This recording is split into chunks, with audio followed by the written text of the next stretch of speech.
Latin अमेरिकी देश Ecuador में बिगड़े हालात। राष्ट्रपति डैनियल नोबोआ ने की आपातकाल की घोषणा।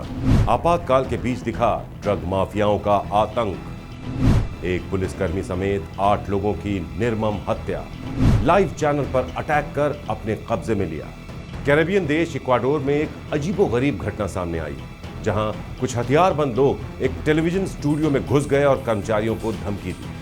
जब यह घटना हुई उस दौरान चैनल लाइव चल रहा था। आपको बता दें कि लैटिन अमेरिकी देश इक्वाडोर में सोमवार को 60 दिनों के लिए आपातकाल की घोषणा की गई, जिसके बाद से देश में हिंसा की घटनाएं बढ़ गईं। यह घटना राष्ट्रपति डैनियल नोबोआ की ओर से आपातकाल की घोषणा के एक दिन बाद कम से कम 7 पुलिस अधिकारियों के अपहरण और सिलसिलेवार विस्फोटों के बाद हुई। दरअसल मंगलवार को कुछ हथियारबंद लोगों ने गुआयाकिल शहर के स्टेशन टीवी चैनल पर किए जा रहे लाइव प्रसारण को रोक दिया। ये लोग हुड पहने हुए थे और सबके हाथ में बंदूकें थी। इस घटना के बाद लाइव फीड का वीडियो वायरल हो रहा है, जिसमें साफ देखा जा सकता है कि लाइव बंद होने से पहले चैनल कर्मचारियों को फर्श पर बैठने के लिए मजबूर होना पड़ा। वीडियो में साफ देखा जा सकता है कि कुछ बंदूकधारी लगातार बंदूक के दम पर चैनल कर्मचारियों को धमका रहे हैं, जिसके बाद एक एंकर हाथ जोड़कर उनसे शांति बनाए रखने की अपील करता है। बाद में हुड पहने लोगों को टीसी स्टूडियो से बाहर निकलते भी देखा गया। वहीं बंदूकधारियों के पहली बार सामने आने के लगभग 30 मिनट बाद पुलिस वहां पहुंची।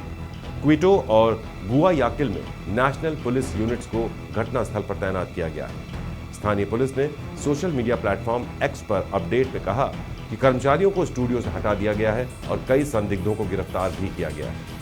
बीबीसी की रिपोर्ट के मुताबिक लॉस चोनेरोस गिरोह के सरगना के जेल की कोठरी से गायब हो जाने के बाद सोमवार को इक्वाडोर में 60 दिनों की इमरजेंसी लगाई गई।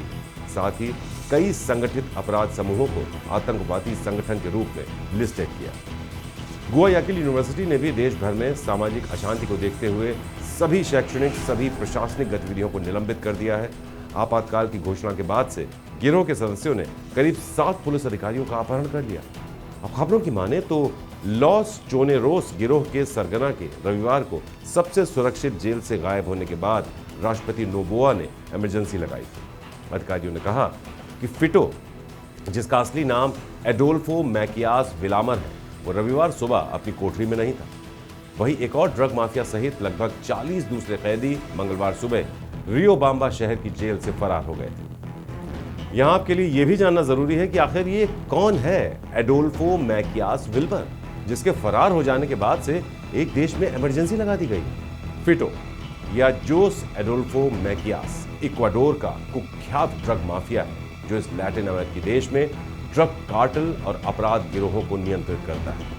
एडोल्फो मैकियास विल्मर की दहशत का अंदाजा इसी बात से लगाया जा सकता है कि इक्वाडोर के राष्ट्रपति पद के उम्मीदवार फर्नांडो विलाविंसेंशियो को अगस्त 2023 में एक अभियान रैली से निकलते समय सिर में बेखौफ तरीके से 3 बार गोलियां मारी गई। हत्या से पहले उन्होंने दावा किया था कि उन्हें फिटो ने धमकी दी और वो डरे हुए भी दिखाई दे रहा है। ऐसे में इतने खतरनाक अपराधी के इक्वाडोर की सबसे सुरक्षित जेल से लापता होने की खबर मिलते ही पूरे देश में हड़कंप मच जाता है और उसे पकड़ने के लिए बड़े पैमाने पर अभियान शुरू किया जाता है। वहीं अभी तक ये भी साफ नहीं हो पाया है कि टेलीविजन स्टेशन पर हमला जेल से भागने वाले इसी खतरनाक अपराधी से जुड़ा है या नहीं।